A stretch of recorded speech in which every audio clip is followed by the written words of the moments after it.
Hello Maval, बातम्यांचा आवाज, मावळचा विश्वास.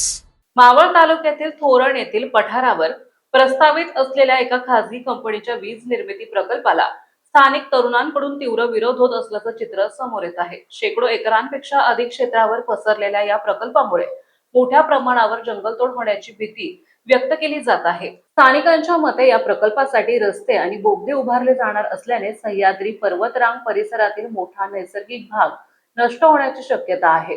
या परिसरात अनेक दुर्मिळ वनस्पती आणि प्राणी प्रजाती आढळतात. त्यामुळे या प्रकल्पाचा पर्यावरणावर गंभीर परिणाम होऊ शकतो अशी चिंता नागरिकांकडून व्यक्त होत आहे. पर्यावरणाचे रक्षण करण्यासाठी थोरण गावातील तरुण पुढे सरसावले असून जंगल वाचवा, सह्याद्री वाचवा असा संदेश देत स्थानिक नागरिकांनी एकत्र येऊन या प्रकल्पाविरोधात आवाज उठवण्याचे आवाहन केले. नमस्कार, मी नंदू अर्जुन ठाकर, थोरण.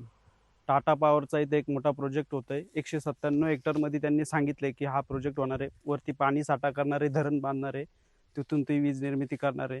आता त्यांनी जनसुनावणी आमच्या इकडे काही केली नाही, तिकडे कुठे केली असेल ती माहीत नाही. आणि आता लोकांना येऊन सांगतात ते की इथं तुम्हाला रोजगार मिळेल, तुमचा विकास होईल.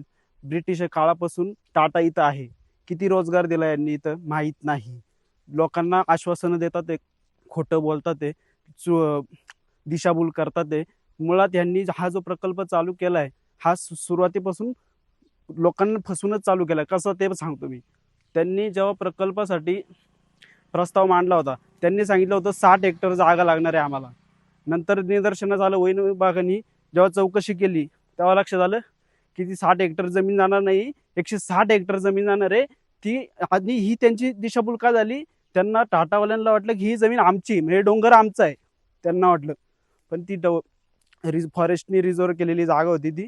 ते त्यांनी चुकीचं सांगून पहिलं 60 हेक्टर म्हणले, नंतर 160 हेक्टर जागा जी जंगलतोड होणार आहे, म्हणजे जंगल नष्ट होणार आहे. यांनी पर्यावरणाचं एवढं मोठं नुकसान होणार आहे की त्याची काही अगणित नुकसान होणार.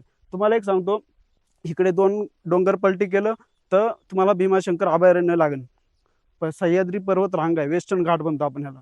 इकडं गेलं की सुधागड हे काय म्हणतात त्याला, अभयारण्य, सुधागड अभयारण्य म्हणतात त्याला. म्हणजे हा कनेक्टेड वेस्टर्न घाट. सगळं एवढं नुकसान होणार आहे प्राण्यांची. आता हे प्राणी कुठे जाणार? पठारावर जे प्राणी आहेत ते कुठे जाणार? त्यांची काय सोय आहे का? झाडं किती तोडणार आहे हे माहीत नाही. म्हणजे इथून जो रोड जाणार आहे त्याच्यासाठी जंगल तोड होणार, पूर्ण पठार नष्ट होणार. खाली तिकडून टनल बनवणार आहे, ते टनल बनवण्यासाठी 6 टनल बनवणार आहेत. टनल उतरवण्यासाठी तिथं जंगल तोड होईल. खूप मोठं नुकसान होणार आहे. आपल्याला स्थानिक लोकांना जागरूक होण्याची गरज आहे. एक व्हा आणि याच्या विरोधात आवाज उठवा, एवढीच मी विनंती करतो. नमस्कार, मी धनंजय गाडे, थोरण, मावळ. आपल्या या सह्याद्रीच्या डोंगर रांगेमध्ये मावळ भागामध्ये हा हरित क्षेत्र पूर्णपणे याच्यात टाटा कंपनीचा एक प्रकल्प येतोय, वीज उत्पादन व पाणी व्यवस्थापन. सुमारे 650 एकरमध्ये हा प्रकल्प येतोय. हा प्रकल्प थांबवण्यासाठी आम्ही प्रयत्न करतोय.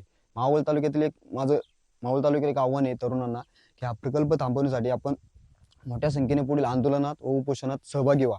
हा प्रकल्प आपल्या या वनक्षेत्रात येतोय. हा वनक्षेत्रामध्ये लाखोंच्या संख्येने झाडांची कत्तल होणार आहे. या प्रकल्पातील काही कंपनीची माणसं गावोगावी येऊन सांगतात की रोजगार भेटन, लोकांना, स्थानिकांना रोजगार भेटन, ह्या हेतूने लोकांना ते जागृत करतात. पण माझं एक लोकांना आव्हान आहे, हा रोजगार कायमस्वरूपी नाहीये. या रोजगाराच्या काही पैशाच्या भूकपोटी सामोरे जाऊ नका. आपला या भागामध्ये हे पर्यावरणाचं जे नुकसान होणार आहे, 120 प्रजाती येतात, त्याच्यामध्ये शेकडो सारखे अन्य जीव, छोटे छोटे प्राणी येतात, यांचं मोठं नुकसान होणार आहे. हे नुकसान थांबवण्यासाठी आपण सर्वांनी पुढे येऊया. आत्ताच नुकतंच अधिवेशनामध्ये महाराष्ट्राचे मुख्यमंत्री साहेबांनी मुद्दा मांडलेला आहे की 300 कोटी झाडांची लागवड करायची पुढील 7 वर्षामध्ये. 33% क्षेत्र महाराष्ट्राचं हरित करायचे. तर मग या भागातले एवढं मोठं क्षेत्र जे नष्ट होते एक खाजगी कंपनीच्या व्यवसायासाठी, हे कुठेतरी थांबवण्यासाठी आपण पुढे येऊया. आताच हॅलो मावळ YouTube चॅनलला सबस्क्राईब करा आणि आमच्या फेसबुक पेजला फॉलो करायला विसरू नका.